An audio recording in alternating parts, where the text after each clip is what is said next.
الرحمن الرحيم ياسين والقرآن الحكيم إنك لمن المرسلين على صراط مستقيم تنزيل العزيز الرحيم لتنذر قوما ما أنذر آباؤهم فهم غافلون لقد حق القول على أكثرهم فهم لا يؤمنون إنا جعلنا في أعناقهم أغلالا فهي إلى الأذقان فهم مقمحون وجعلنا من بين أيديهم سدا ومن خلفهم سدا فأغشيناهم فهم لا يبصرون وسواء عليهم أأنذرتهم أم لم تنذرهم لا يؤمنون إنما تنذر من اتبع الذكر وخشي الرحمن بالغيب فبشره بمغفرة وأجر كريم اللهم ارحمنا بالقرآن wasawa'un alaihim sama saja Muhammad bagi mereka andartahum engkau mau beri peringatan atau engkau tidak memberi peringatan tetap saja hasilnya mereka tidak akan beriman. Innama tunziru man ittaba'a dzikra wa khasyya rahmana bil ghaib. Sesungguhnya engkau hanya memberi peringatan kepada orang yang mengikuti Al-Quran ini. Wa khasyya rahmana bil ghaib dan punya rasa takut kepada Allah yang Maha Pemurah. Meskipun Allah belum pernah dia lihat. Fabasyirhu bimaghfirati wa ajrin karim. Maka berilah kabar gembira padanya dengan ampunan Allah dan balasan yang mulia. Ayah bunda, tugasnya Rasul itu hanya menyampaikan. Juga para nabi, para ulama, para da'i, tugasnya menyampaikan. Dan hasilnya hanya Allah. Cuma kalau diperhatikan ini wasawa'un alaihim. Masalahnya pilihannya ada di mereka. Kalau merekanya udah nutup, nah tetap aja nggak bakal bisa. Maka tugas Rasul, para nabi, para ulama, para da'i ngajak manusia. Dan kewajiban ini adalah hak, nggak boleh putus asa. Tapi masing-masing orang ada yang menerima, ada yang menutup. Maka poin pertama ini, ayah bunda, bahayanya keras hati. Jadi kalau hatinya sudah mereka tutup, maka nanti Allah Subhanahu wa taala akan tutup. Benar. Dalam surat As-Saff surat 61 ayat-ayat awal nanti bunda ayah bunda cari. Falamma zagu azaghallahu qulubahum wallahu la yahdil qaumal fasikin. Begitu mereka menyimpang, maka Allah simpangkan hati mereka. Dan Allah tidak akan beri petunjuk bagi orang-orang fasik. Jadi yang bikin ulah mereka sendiri. Kalau mereka nyimpang, maka Allah akan buat mereka semakin menyimpang. Kalau mereka nutup hatinya, Allah tutup lagi.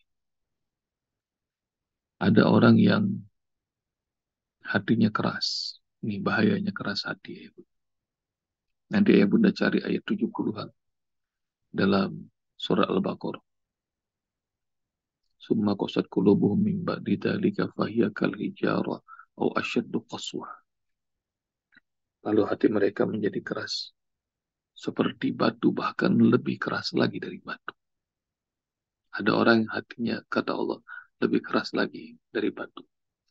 Wa inna minal hijarati lama yatafajjaru minul anhar. Batu yang keras saja ada tuh yang bisa mengalir jadi air sungai. Wa inna minha lama yashaqqaqu fayakhruju minhul ma. Batu yang keras saja ada yang bisa terbelah, dari situ keluar air, kata Allah. Wa inna minha lama yahbitu min khasyatillah. Ada juga dari bebatuan yang turun dari surga karena takut pada Allah. Batu aja masih takut sama. Tapi hati manusia ada yang lebih keras dari batu.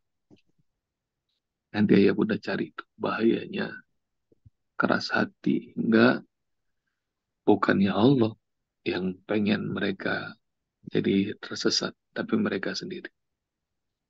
Poin pertama tuh tentang bahayanya keras hati. Bagaimana dengan orang-orang beriman? Orang-orang beriman juga begitu. Kata Rasulullah dalam sebuah hadis, nanti cari hadisnya ya bunda. Kalau ada seseorang berbuat dosa, nuktatun sauda di qalbi.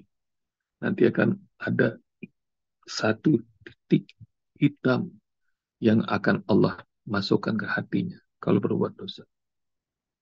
Kalau dia taubat, istighfar, maka hati itu cemerlang lagi, terang lagi. Tapi kalau dia maksiat, wah itu titik hitam banyak.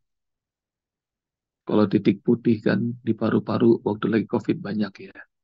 Nah, ini titik hitam di hati. Kelihatan apa? Nanti cari tuh hadisnya. Dan kalau terus-menerus, maka bakal gelap itu hati. Maka dalam surah Al-Mutaffifin yang sudah pernah kita hafal, ada kalimat kalla balrona ala qulubihim makanu yaksibun. Jangan kayak begitu. Bahkan hati mereka menjadi hitam atas ulah maksiat yang mereka lakukan sendiri. Jadi bahaya keras hati. Cari itu hadisnya sama ayah bunda. Lalu bagaimana cara agar hati itu jadi lembut? Udah dikasih tahu sama Allah Subhanahu wa taala di ayat ini. Dikasih tahunya ittiba uzikr, ngikutin Al-Qur'an, baca Al-Qur'an, pahami Al-Qur'an, tadabbur Al-Qur'an, hati jadi lembut. Apalagi yang akan melembutkan hati? Berbagi makan sama orang miskin. Apalagi menyayangi yatim, mengusap kepala mereka. Apalagi PR banyak amalan-amalan yang akan melembutkan hati. Jadi kalau hati itu dilembutkan terus, nanti kesebut nama Allah hatinya getar. Itu ukurannya. Kalau hatinya keras, maka orang udah dapetin kenikmatan. Baca Al-Quran bisa nangis. Berbagi makanan sama orang miskin. Dia terharu. Lihat anak-anak yatim rasanya pengen bantu. Semua orang ada kenikmatan itu. Ini mah kagak ada dikasih. Rasanya sama Allah. Nah itu tanda hati mulai keras. Maka bukan Allah yang buat keras. Bukan para rasul yang nggak mau sampaikan. Masalahnya mereka udah nutup sendiri. Apa yang pertama itu? Saya pun tentang bahaya hati yang keras. Yang kedua, orang yang selamat itu adalah orang yang senantiasa ikutin adzikr, peringatan Allah, yaitu Al-Quran. Jadi dikasih tahu sama Allah, innama tunziru man ittaba'a dzikra. Yang kau berikan peringatan tuh Muhammad adalah orang yang mau ngikutin Al-Quran. Dan ini Alif Lam Mim zalikal kitabu la raiba fi hudan lil muttaqin. Alif Lam Mim inilah kitab yang tidak ada keraguan, dia petunjuk hidup bagi orang-orang yang bertakwa. Maka orang yang ngikutin jalan, mengikuti petunjuk hidup, nah ini bakal membuat para malaikat kagum. Jangan cuma malaikat, Allah kagum. Nah, di dalam surat Yasin ada ayat yang suka diulang-ulang. Salamun qaulam min rabbir rahim. Wah, kalau kita dapat salam dari seorang yang mulia aja kita girang. Tiba-tiba teman kita habis ketemu orang mulia, orang hebat. Pulang nyamperin kita. Woi, lu dapat salam lu dari Pak Jokowi. Wah, sebagian orang ada yang senang. Apalagi kalau salamnya dari orang-orang yang lebih mulia dari itu. Kebayang nggak? Yang ngucapin salam Allah. Salamun qaulan min rabbir rahim. Karena itu ya Bunda, itu ntar fabashirhum bimaghfiratin wa ajrin karim. Nah, kalau pengen dapetin salut, penghormatan dari Allah, dari para malaikat, dari para penghuni surga, dua dikasih tahu caranya di ayat 11 ini. Yang pertama, ittibaul Al-Quran, ikutin Quran. Ikutin Al-Quran. Apa yang dihalalkan sama Al-Quran, halalkan. Apa yang diharamkan, haramkan. Hati-hati buat ayah bunda yang sampai sekarang nggak setuju sama ayat poligami. Hati-hati buat bunda. Itu. Jadi pokoknya apa yang ditunjukin nama Al-Quran, ikutin. Bukan kemauan kita. Tapi apa yang Allah kasih tahu, jalanin. Innama tunziru man ittaba zikra. Nah, poin kedua tuh, ngikutin hidup. Ngikutin Al-Quran dalam kehidupan. Dari mulai yang kecil-kecil. Jadi dari mulai yang kecil-kecil sampai yang besar-besar. Jadi ikutin. Terus poin yang ketiga, takut kepada Allah bil ghaib meskipun tidak pernah nampak. Jadi punya rasa khosyah. Poin yang ketiga ini, khosyatullah, takut pada Allah. Pernah saya sampaikan tuh bahwa ada orang-orang yang amalnya banyak, tapi begitu dibawa di hadapan Allah, semua amalan putih bagai gunung itu dijadikan seperti tebu berdebangan.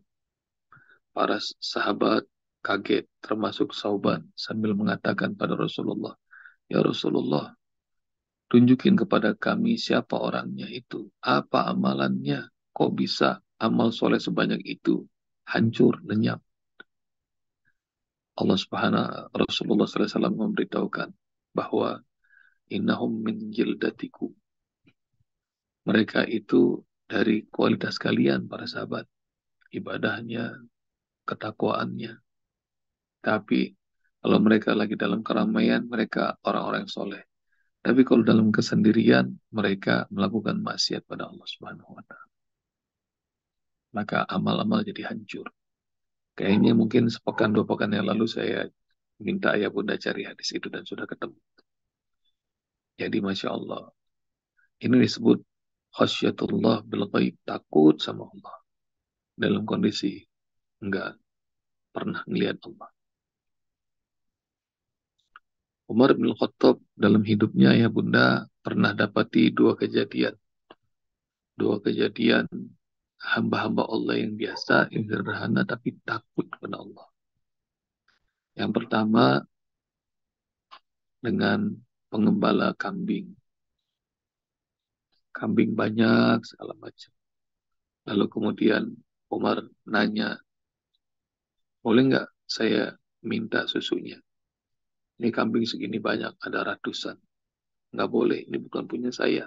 Punya tuan saya, kata gembala itu. Udah satu aja, kan tuan kamu nggak ada, nggak lihat. Jawaban pengembala kambing itu kepada Umar membuat Umar terbelalak. Fa'aina Allah. Lalu di mana Allah? Ini nggak perlu pakai CCTV, nggak perlu ada surveillance, tapi gembala kambing di tengah padang bilang kepada Umar, Fa'aina Allah. Lalu di mana? Nah, itu juga Bunda Risma ngasih tahu. Pengalaman yang kedua adalah gadis pemeras susu. Nanti ayah Bunda cari itu kisahnya.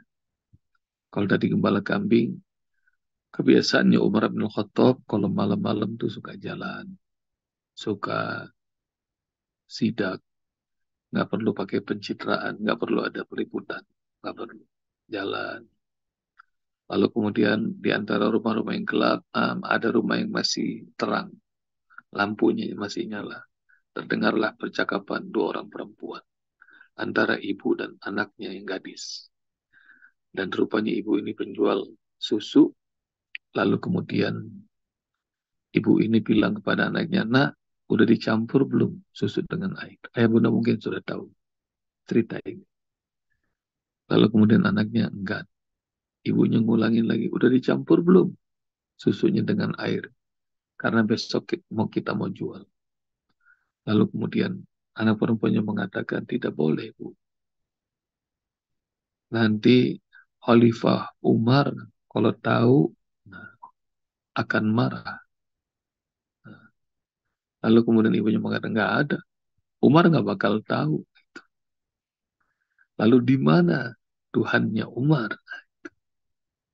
Jadi takut kepada Allah meskipun tidak pernah nampak. Kalau Khalifah Umar nggak tahu, lalu di mana Tuhannya?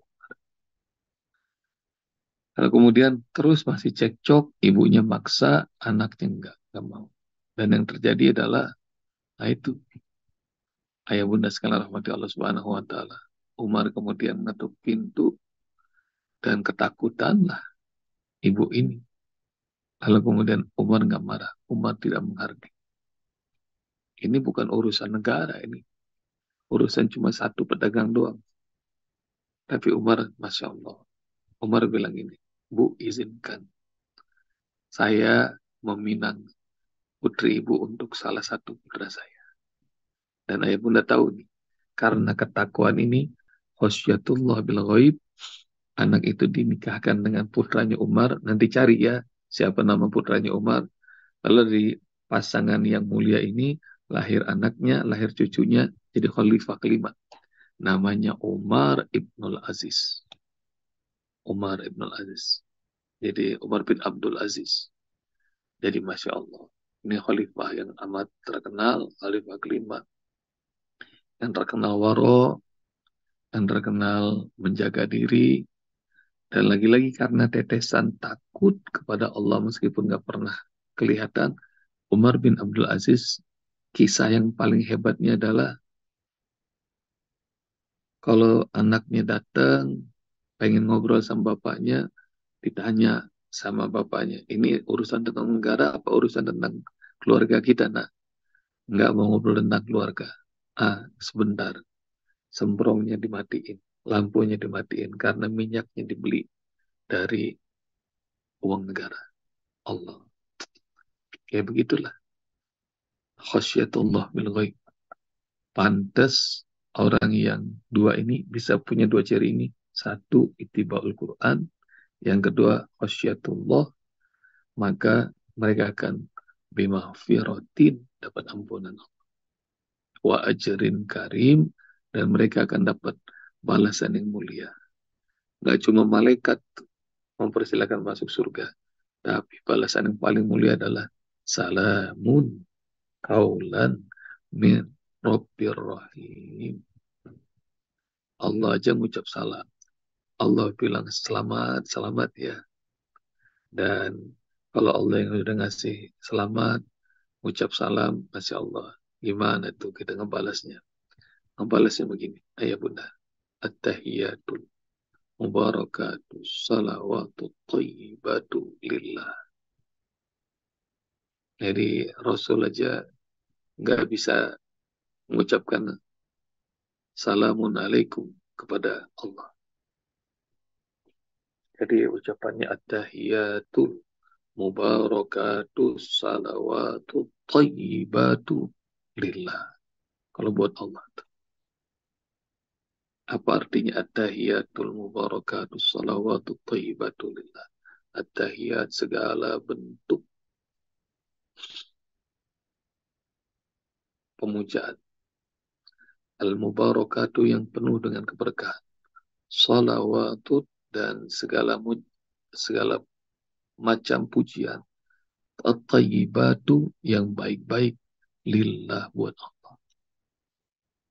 Jadi nanti apalin ya. Kalau nanti begitu Allah bilang salamun qaulam min rabbir rahim. Nah, jawabannya waalaikumsalam bukan. Bukan waalaikumsalam. Ucapannya adalah at-tahiyatul mubarakatuh salawatut thayyibatu lillah. Nanti insya Allah kita juga bakal dimuliain sama Allah. Sering-sering ketemu sama Allah. Di Sholat. Jannatul Firdaus, surga yang paling tertinggi, dan jadi keluarga Allah terus. Ya Bunda, jazakumullah. Terima kasih. Assalamualaikum warahmatullahi wabarakatuh. Waalaikumsalam warahmatullahi Waalaikumsalam wabarakatuh. warahmatullahi